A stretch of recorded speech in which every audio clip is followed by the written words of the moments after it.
Hello everyone, welcome back to my channel. আর আমি সোমা, আমার আরো একটি ব্লগে তোমাদের স্বাগত জানাই। তো আজকে দেখো, আরো একটি ব্লগ নিয়ে তোমাদের কাছে হাজির হয়েছি। তো আজকে দেখাবো তোমার সাথে তালের পিঠে কি করে আমরা বানাই, সেটাই তোমাদের সাথে শেয়ার করব।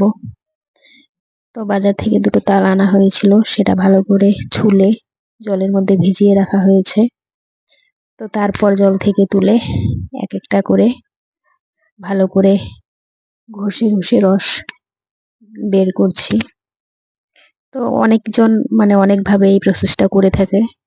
কেউ জল দিয়ে ভালো করে কচলে কচলে বের করে, কেউ আবার চালুনিতে। তো আমরা যেহেতু স্টিলের থালাটা আছে, এটাতেই রস করি। তো এটাতেই করে নিচ্ছি, দেখতেই পাচ্ছ কিভাবে করছি। তো অনেক টাইম লাগে এইসব কাজ করতে, সবার আবার ধৈর্য ধরে না। ভালো কিছু করতে গেলে বা মুখরোচক কিছু খেতে গেলে একটু কষ্ট তো করতেই হবে, ধৈর্য ধরতে।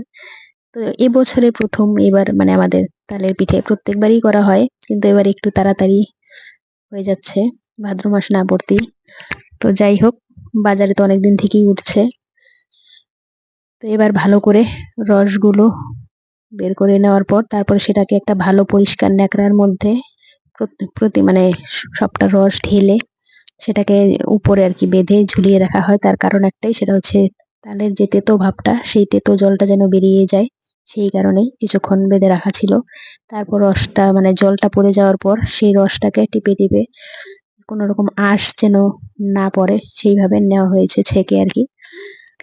তারপর রসটার মধ্যে দেখতেই পাচ্ছ গুড় কাটা হচ্ছে। এখানে ভালো করে গুড়টাকে কেটে নিচ্ছে মা। তো গুড়টার কালারটা খুব একটা ভালো না, এই সিজনে আসলে খুব ভালো গুড় পাওয়া যায় না।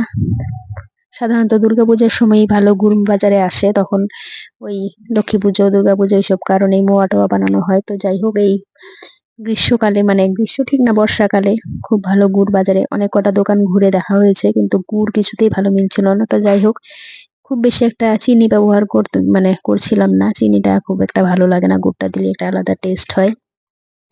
তো অনেকটা গুড় নেওয়া হয়েছে, তার মধ্যে সুজি দেওয়া হয়েছে আর আটা। এটা দিয়ে ভালো করে এখন রসটাকে মেখে নেওয়া হবে, যেন গুড়ে কোনো রকম দানা ভাব না থাকে। ভালো করে মেখে নেওয়া হচ্ছে। অনেকে আবার অল্প তাল এনে তাতে অনেকটা জল মিশিয়ে নেয়, কিন্তু আমরা সেটা করছি না। তালের পরিমাণটাই বেশি রয়েছে, আর তাতে অন্যান্য জিনিসের পরিমাণটা কমই আছে।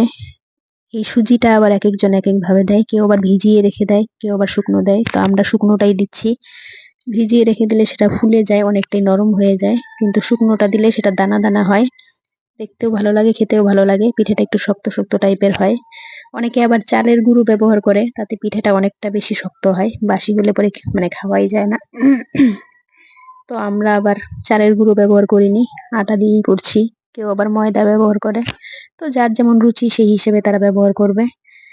তারপরে দেখো, কড়াইতে অনেকটা সাদা তেল দিয়ে, সয়াবিন তেল দিয়ে তারপর ছাড়া হয়েছে। এই যে বড়াগুলো অল্প অল্প করে ভেজে নিচ্ছি। তো দুজনে মিলে করলে আর কি একটু সুবিধা হয়। মা বড়াগুলো ছাড়ছিল আর আমি উল্টে উল্টে দিচ্ছিলাম। তো তার মধ্যে দুই একটা টেস্টও করছিলাম। এত গরম না, পিঠে আসলে গরম গরমের থেকে ঠান্ডা হলে পরে খাওয়ার টেস্টটা একটু আলাদা। তো পিঠে খেতে তো আমার অসাধারণই লাগে, কিন্তু যেহেতু এখন পিঠে আর সেরকম খুব একটা বেশি খেতে পারি না, গ্যাসের প্রবলেম, সেই কারণে সহ্য হয় না আর কি। ইচ্ছে থাকলেও বেশি একটা খাওয়া যায় না।